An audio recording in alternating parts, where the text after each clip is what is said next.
Es decir, estamos en un momento un tanto curioso, ¿no?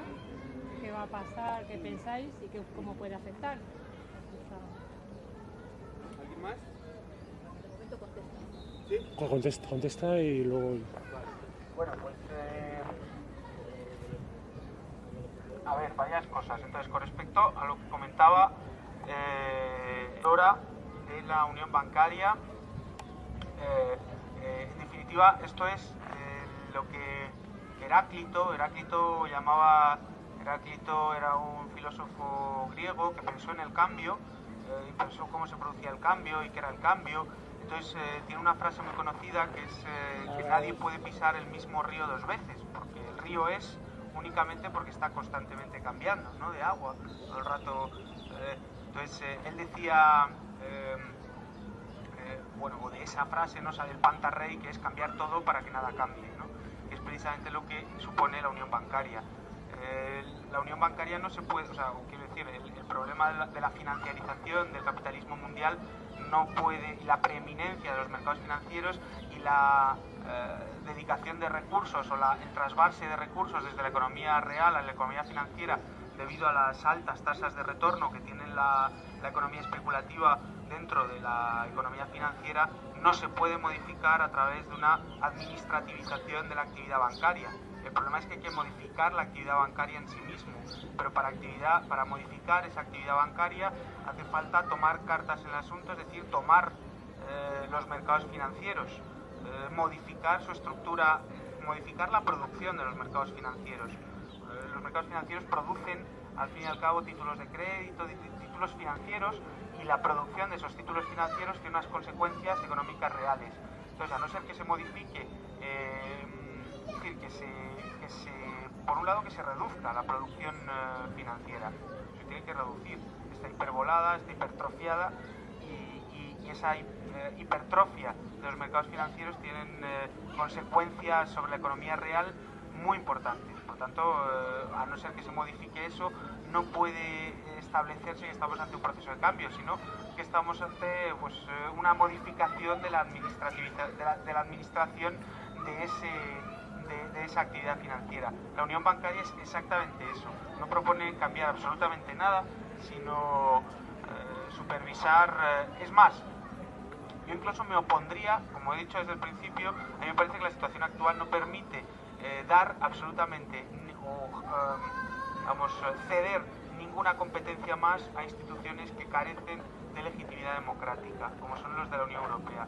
Por lo tanto, si nuestras estructuras políticas de los Estados-naciones tienen problemas de no representatividad, o de corrupción, o de corruptelas, tenemos al menos cierta capacidad, limitada, pero cierta capacidad de denuncia, tan siquiera de entender qué es lo que está pasando. A nivel europeo se nos elimina cualquier posibilidad de control democrático. Es que una de las principales características clásicas de la democracia es rendir cuentas, es el control, es decir, que si alguien comete un fraude pueda ser puesto ante la justicia o pueda ser interpelado por la sociedad que ha establecido esa norma. El problema es que las instituciones europeas, y concretamente todo lo que tiene que ver al sector financiero y concretamente la unión bancaria, no habrá ningún atisbo de democracia ni de control, con lo cual sería hacer más opacas todavía y tecnocratizar todavía más las actividades financieras.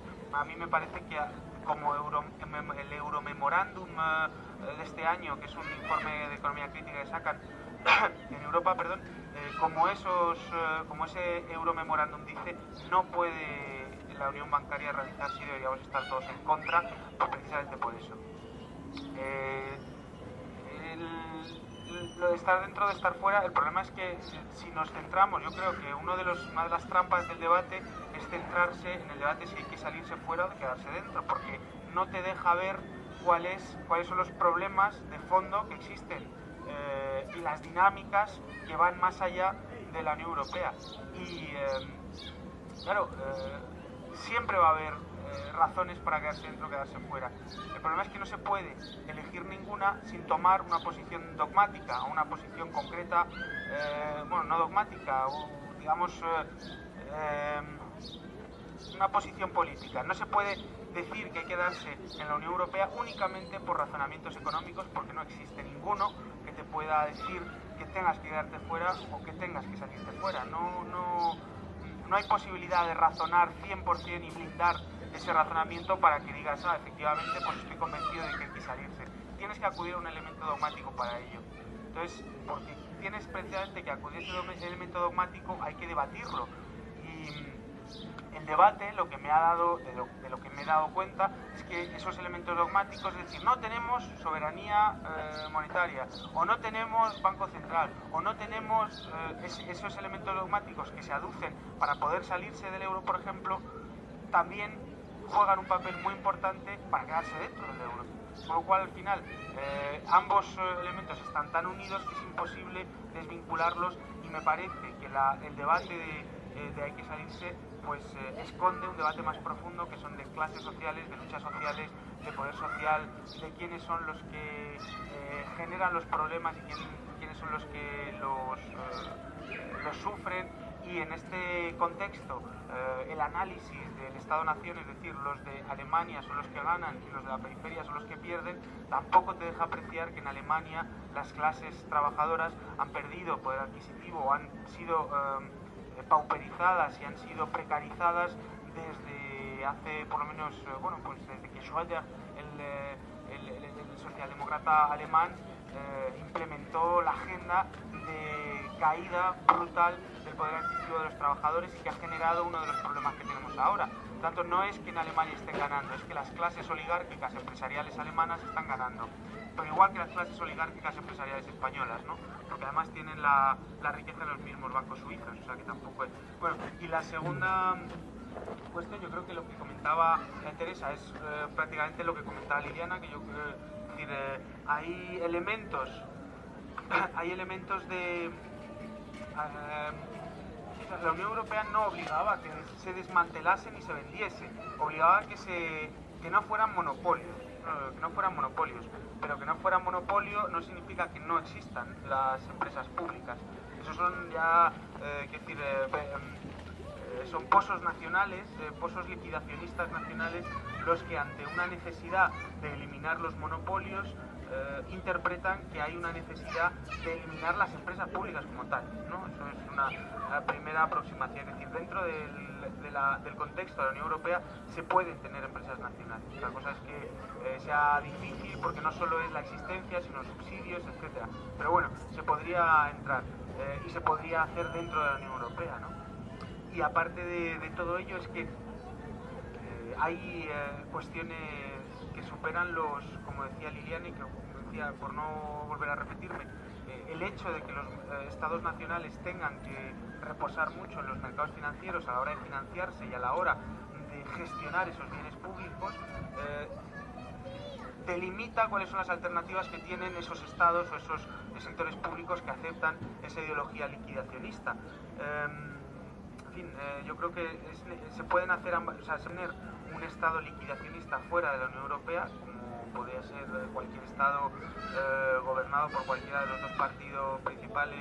En fin, es decir, salirse del euro gobernado por el PP o por el PSOE sería tan liquidacionista como estar dentro ahora mismo del euro, o no te permitiría tener esos bienes públicos o esos bienes comunes, mejor dicho, que por los que abogamos todos. No te garantiza el hecho de tenerlo o estar fuera, tampoco te lo garantiza estar dentro. Lo que sí te lo garantiza es luchar dentro por él y fuera, o sea, dentro y fuera, como comentaba Liliana, estoy completamente de acuerdo con ella. Lo importante del debate es cuál es la lucha, no dónde se lleva esa lucha, es decir, si dentro de la Unión Europea o fuera, porque dentro y fuera, al fin y al cabo, la construcción europea es una construcción que depende de lo que pase en los estados nacionales. Es decir, si un estado nacional no quiere, como Inglaterra, entrar en el euro, pues no entra en el euro. Y si un estado nacional dentro de la Unión Europea se propone la nacionalización o la nacionalización de la gestión del agua por redes mancomunadas o federales, pues eso tendrá que plantearse dentro, y si hay varios estados además que lo defienden, pues plantearían cambios. El problema es que los cambios no van a surgir de dentro de la Unión Europea, porque la inercia misma de las instituciones europeas está en contra de esto que estamos planteando. Hay que hacer la lucha, no se puede hacer dentro del Parlamento Europeo o la Comisión, se tiene que hacer dentro de los Estados nacionales. Y esa luego, evidentemente, esa lucha dentro de los Estados nacionales es la que se refleja en la construcción europea.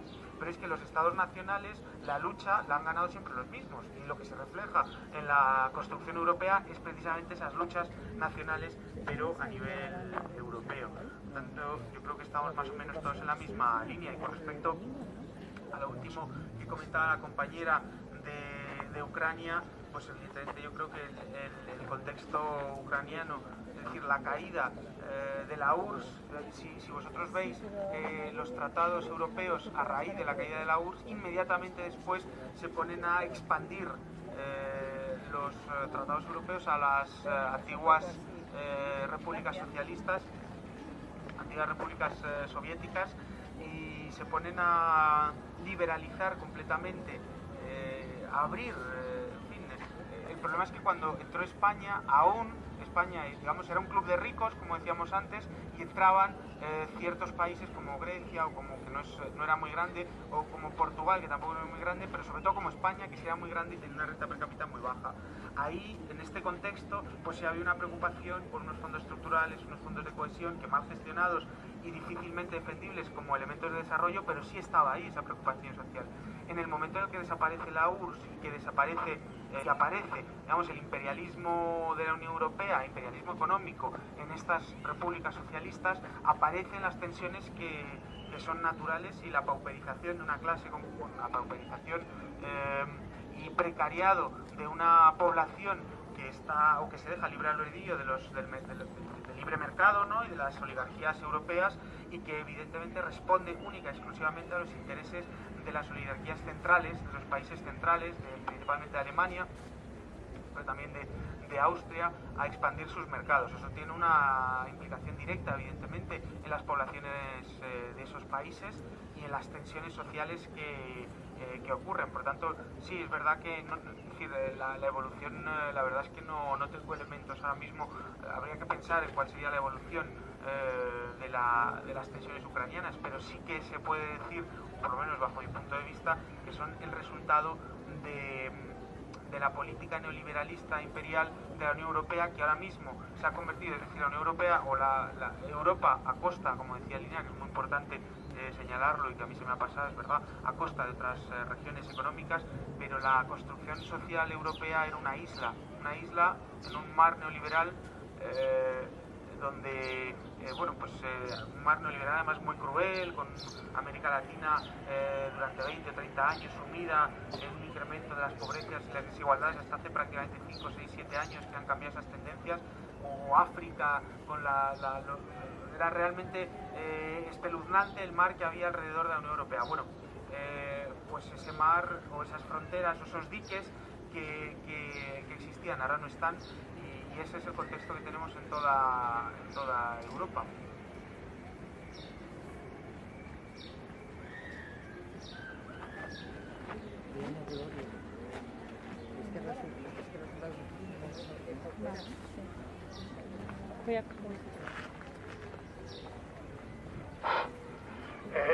Vamos a ver, yo quería hacer hincapié en el origen de todo esto. Es decir, es como cuando, bueno, es que realmente es así, visto desde el punto de vista muy normal.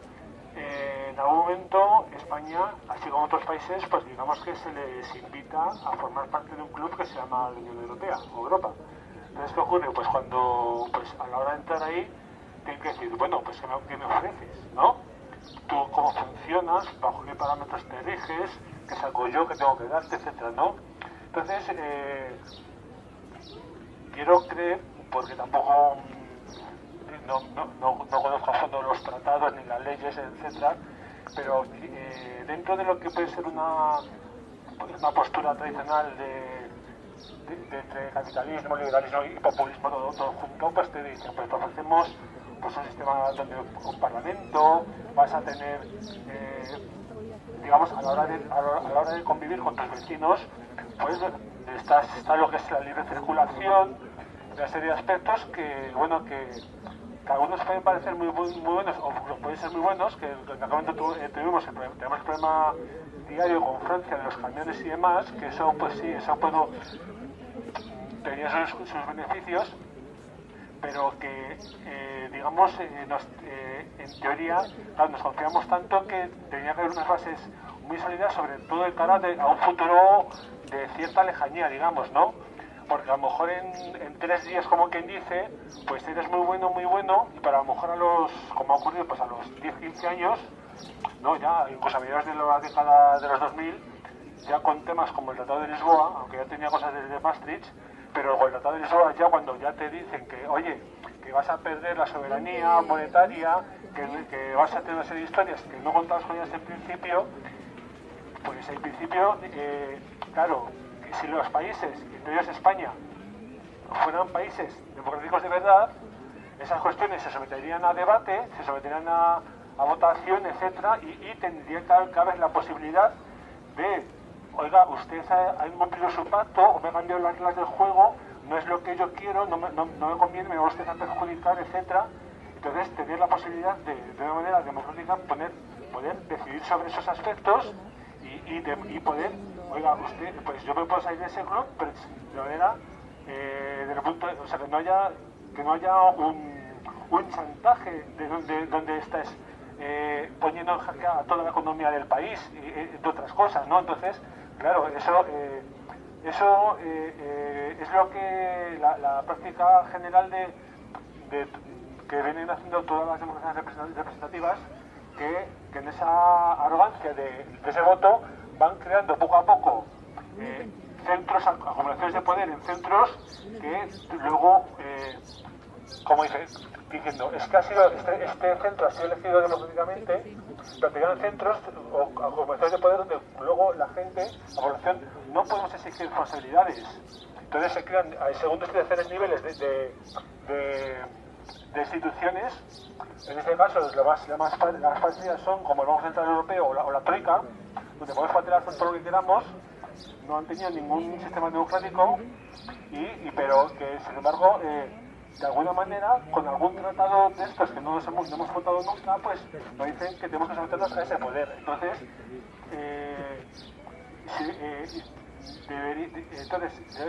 yendo a la forma más primaria de lo que sería un contrato mercantil, algo así, oiga, usted es un contrato, pues usted me tiene que resarcir todo lo que sea. Entonces, claro, luego evidentemente nos han metido en una deuda enorme que no tenemos que pagar, pero lo están haciendo pagar.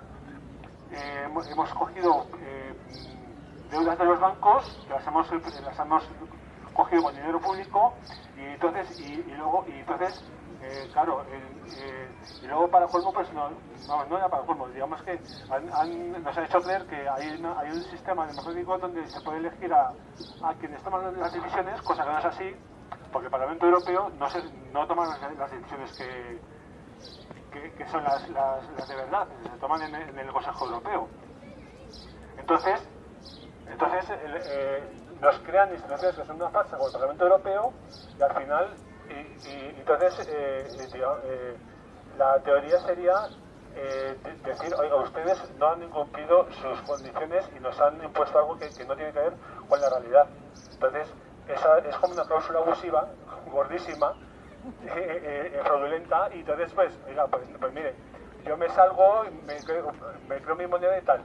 Lo que pasa es que ocurre otra cosa. Entonces, dentro de toda esta denuncia de legitimidad de lo que es un sistema europeo democrático, la otra alternativa que se ha comentado, yo he ido a comentar, y que bueno, también puede surgir, de como crear una especie de Europa del Sur o algo así, tendría el problema ahora mismo que para si quiera comentar algo de eso, habría que hacer una revolución, porque es que si quisiéramos con el sistema, con lo que hay ahora mismo en España y los países del sur, incluso hacer otra Europa así, como están los mismos gobernantes, harían un clon de lo que hay ahora mismo. Entonces hay que hacer un cambio profundo a todos los niveles, principalmente de saber qué queremos y que alguien represente esa voluntad de que queremos y que sea de verdad algo que nos, satisfaga o que esté al servicio de las personas y los intereses. Entonces, quitar todo ese tema de la deuda, toda esa lo que es ese totalitarismo de que una persona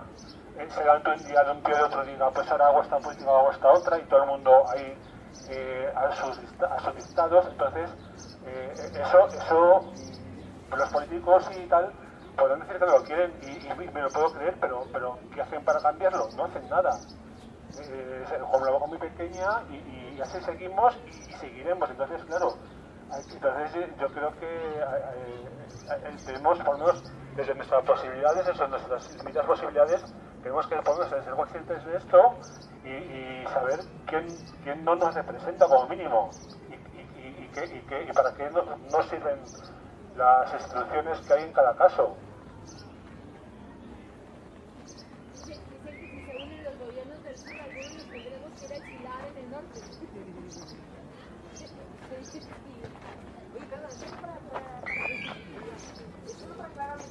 Yo quiero que el servicio de salud, el servicio de educación, el servicio de energía, el servicio Teresa. de agua, etcétera, etcétera, sean exclusivamente públicos,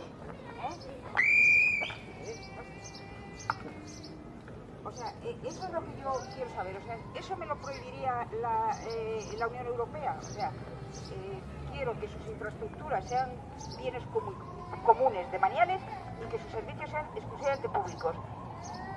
Sin la existencia de empresas privadas ni en la sanidad, ni en la educación, ni en la distribución de energía, ni en la distribución de agua, y otros muchos. Eso me lo prohibiría. Sí, lo prohibiría, pero no te aseguraría que estar fuera no estuviera prohibido también. Es decir, No, pero que me ha encantado el hecho de que las luchas nacionales influyen en las políticas europeas. Eso me ha encantado. Sí. Pues sí.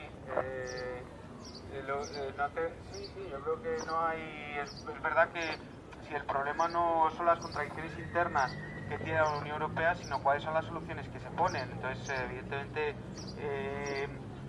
digamos que lo que sí es cierto es que la introducción de España dentro de la Unión Europea supuso una destrucción industrial brutal, causó una crisis industrial sin precedentes en España en los años 80, en fin, con muchísima, muy dramática, y eso fue fruto de los acuerdos de entrada a la Unión Europea.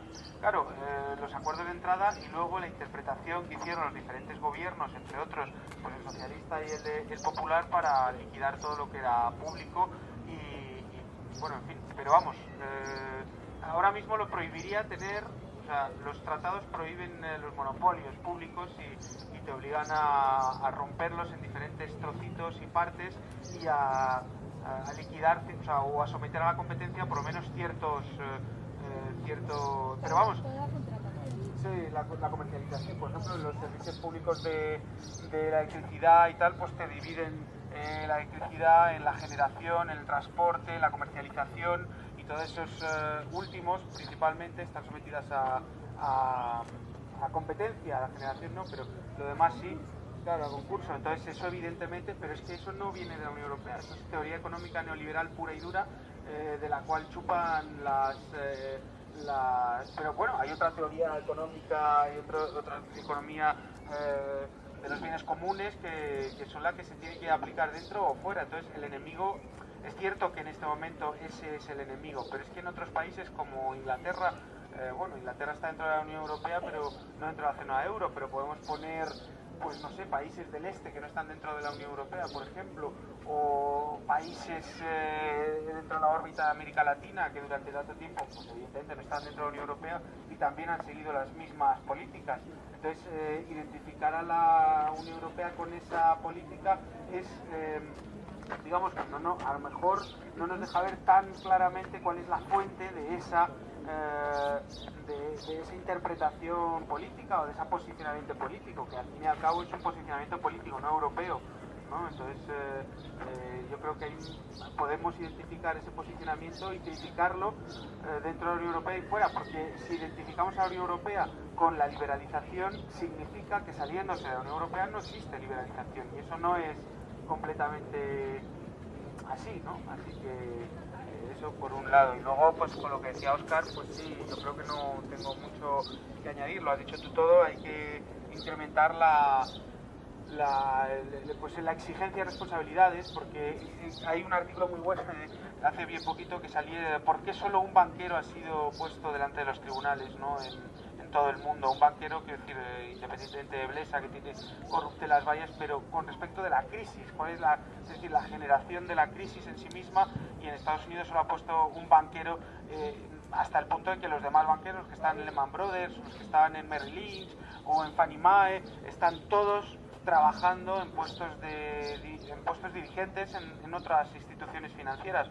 Pues son mercados de élites y la cooptación de élites que funcionan y a la cual nosotros no tenemos acceso. Pero eso es lo que parte de la profundización democrática, ¿no? Una de las alternativas tendría que tener participación popular y, en fin, completamente de acuerdo con lo que has dicho, no tengo mucho más que añadir, compañero. Muy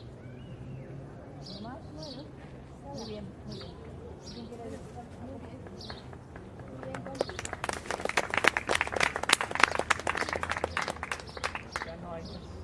¿No más? ¿Parece poco? Bueno, el domingo que viene, pues ya, no sé si... Oye, hay que preguntar, chicos, ¿queréis para que lo hagamos en el Palacio Cristal o seguimos aquí? A ver, ¿cómo lo veis, ¿Cómo lo veis? ¿Palacio Cristal o aquí? ¿Cómo lo veis? ¿Palacio Cristal o aquí? A ver, digo, Palacio Cristal, a ver, levantad brazos, a ver, Palacio Cristal. Palacio Cristal. Venga. Palacio Cristal. Palacio Cristal es por aquí. ¿Y aquí? ¿Quién tiene aquí? Bueno, pues nos vamos para Palacio Cristal el próximo domingo, Hasta luego. Sí, adiós. Bueno, el domingo no sabemos todavía el día, pero también esta charla de hoy, junto con otras, van a estar en el canal de YouTube de Economía Sol. Entonces vais a YouTube, ponéis Economía Sol y os salen todos los vídeos. Este de hoy estará en un par de días, vídeo como muy tarde, y y los anteriores. Está claro, el próximo domingo lo confirmamos por el Facebook y por la lista. No lo sabemos, y en cualquier caso estamos, como el grupo de Economía Sol, estamos todos los lunes en la Plaza del Carmen a partir de las 7 de la tarde en nuestra asamblea, y os invitamos a que participéis también ahí. Ninguna competencia más a instituciones que carecen de legitimidad democrática, como son los de la Unión Europea. Por lo tanto, si nuestras estructuras políticas de los Estados-naciones tienen problemas de no representatividad, o de corrupción, o de corruptelas, tenemos al menos cierta capacidad limitada, pero cierta capacidad de denuncia, tan siquiera de entender qué es lo que está pasando. A nivel europeo se nos elimina cualquier posibilidad de control democrático. Es que una de las principales características clásicas de la democracia es el rendir cuentas, es el control, es decir, que si alguien comete un fraude pueda ser puesto ante la justicia o pueda... Es decir, estamos en un momento un tanto curioso, ¿no? ¿Qué va a pasar? ¿Qué pensáis? Y cómo puede afectar. ¿Alguien más? ¿Sí? Contesta y luego... Bueno, pues a ver, varias cosas. Entonces, con respecto a lo que comentaba Dora de la Unión Bancaria, en definitiva, esto es lo que Heráclito era un filósofo griego que pensó en el cambio, y pensó cómo se producía el cambio y qué era el cambio. Dentro de la economía financiera no se puede modificar a través de una administrativización de la actividad bancaria. El problema es que hay que modificar la actividad bancaria en sí mismo, pero para modificar esa actividad bancaria hace falta tomar cartas en el asunto, es decir, tomar los mercados financieros, modificar su estructura, modificar la producción de los mercados financieros. Los mercados financieros producen, al fin y al cabo, títulos de crédito, títulos financieros, y la producción de esos títulos financieros tiene unas consecuencias económicas reales.